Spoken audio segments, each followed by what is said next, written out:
Alright guys, this is Renegade. Today we're going to bring you a video on the Astro A50 wireless headset. So this is going to be the more in-depth review that I was telling you guys about in the overview video between the A40s and the 50s. So just to kind of give you guys a quick look at the headset again if you didn't get a chance to see that video.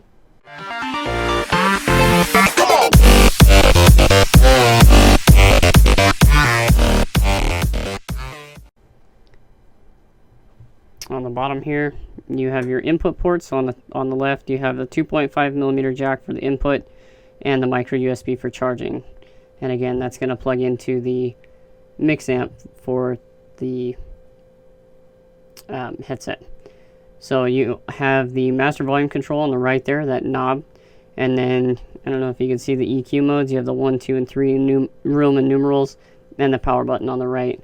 And then if we flip it around here, you have the 117 again, and the voice chat and game chat balancing. And the mic again is on the left side. It only goes forward. It doesn't go the other way at all. So just to kind of show you here, it doesn't do it. It's pretty sturdy though. It holds up pretty well. Then you have the adjustments here and the other side. So one of the pros for this thing is the different EQ modes. So the first one's actually going to be media mode, and it's going to be enhanced bass. So like if you're watching movies, if you're listening to music, that kind of stuff, that's where that's going to come into play. The second mode is core mode. It's more balanced for single player modes. So if you're playing by yourself, me for instance, right now I'm playing Tomb Raider, that's the mode that I use. And 3 is going to be pro mode, and that's going to be used for more competitive play. So if you're playing Halo, that's going to give you kind of those higher highs, so you're going to be able to tell when somebody's sprinting, reloading. And we're actually going to take a look at the third EQ mode right now. I captured some Destiny gameplay with these A50s pretty loud. I think I maxed out the volume actually. And I tried to do as many different actions as possible, whether it's taking hits from the thralls, using the heavy weapons, sniper, primary, grenades, melee, everything that I could. Doing the self-res for the warlock, grabbing an engram, flying in. I want you guys to kind of listen to all that and see kind of what you think. So here it is for you guys. Don't let them reach Rasputin.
Okay, so maybe the death was accidental, and the only reason I self-res was for the legendary engram.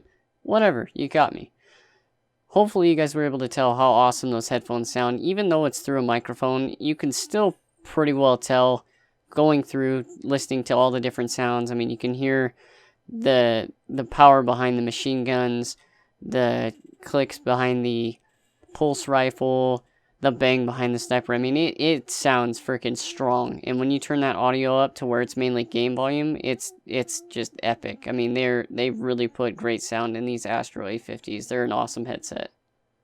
Alright guys, so after that's all done, I'm going to go ahead and get some Halo gameplay up here and go ahead and finish my review on the A50 headset. So enjoy. The other thing I want to bring up is fit. So it actually covers your ears completely. It's extremely comfortable, especially if you're wearing them for long periods of time. If you're one of those gamers that likes to play for, 5, 6, 7 hours at a time before you take a break, these are not going to get sore. They're not going to make your ears sore, your top of your head sore. I know that's a lot of cause for concern for most headsets when you go looking for them. So comfort is definitely a big plus there. The nice thing about these guys is button placement. So the power button, the EQ modes, the master volume, the voice and game balance is all easily accessible right at your ear. Once you get the hang of where they're at, they're extremely easy to adjust. So that's another plus for these guys. They're also extremely adjustable, so you can make sure that they fit your ear size and kind of placement, I guess, for your head, so you can adjust it to make sure it fits the best. The charging cable is really nice because it's actually really convenient. A lot of devices in your house are most likely micro USB, unless you use Apple, of course. But they also include the charging cable, so that's not a big deal. Another bonus to these guys is directional sounds. So when you're using the Dolby 7.1 sound that comes with it, and you have that turned on the mix amp, you hear really, really phenomenal directional sounds. So you'll be able to tell, you know, where something's coming from, what exactly it is. I mean, you can hear, I play a lot of Destiny, and recently with the 2.0 update, you have the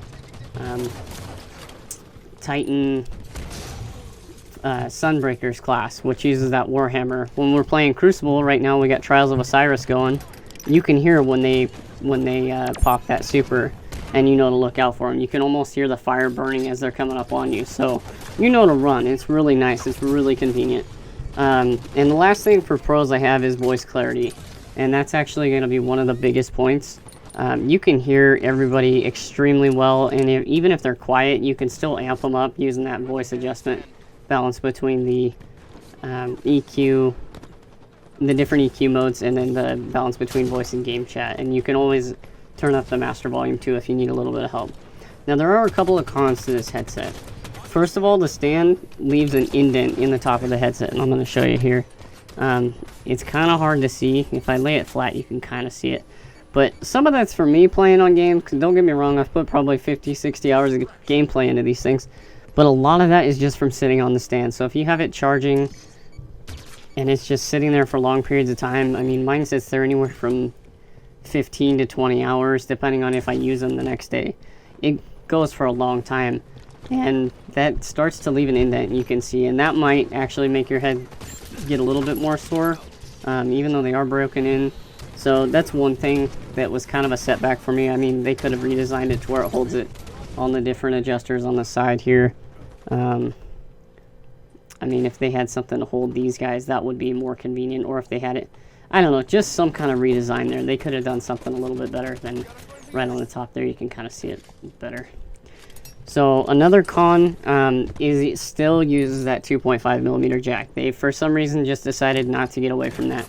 The Xbox One controllers now have 3.5mm built in, along with their typical chat headset adapter that they use. So there was really no reason to go with a 2.5. They obviously didn't want you using these for any kind of phone gaming or tablets or anything like that. I mean, it is a wireless headset, but still, come on, guys. And 3, again, I already kind of touched on this, was it can't really be used for mobile platforms unless the device is plugged into the mix amp. Now, there is an auxiliary input on the mix amp, which would lead me to believe that you can stream media over it, but if you want to use it for gaming, I know there's a ton of Clash of Clans players out there that this headset might be nice and convenient for. You're not going to be able to use it unless you're tethered to that mix amp, you know, and while it's a really nice headset, that's kind of a big setback for anybody who might be looking into this for mobile gaming. In comparison with like the 40s, they have the 3.5mm jack. You can plug that into your phone. It's going to draw power right from there. There's no reason that they couldn't have done that with these A50s. But overall, if I had to rate it on a scale of 1 to 10, I would definitely give these guys an 8 for their price and everything. I mean, they are a little bit on the expensive side. These guys were $299 when I picked them up. With all the EQ modes, the fact that they're wireless, they hold up really, really well. They sound flat out amazing. It's not a bad investment. So I'll leave it up to you from there, but you have my review. This has been Renegade Gamer. Thanks for watching, guys.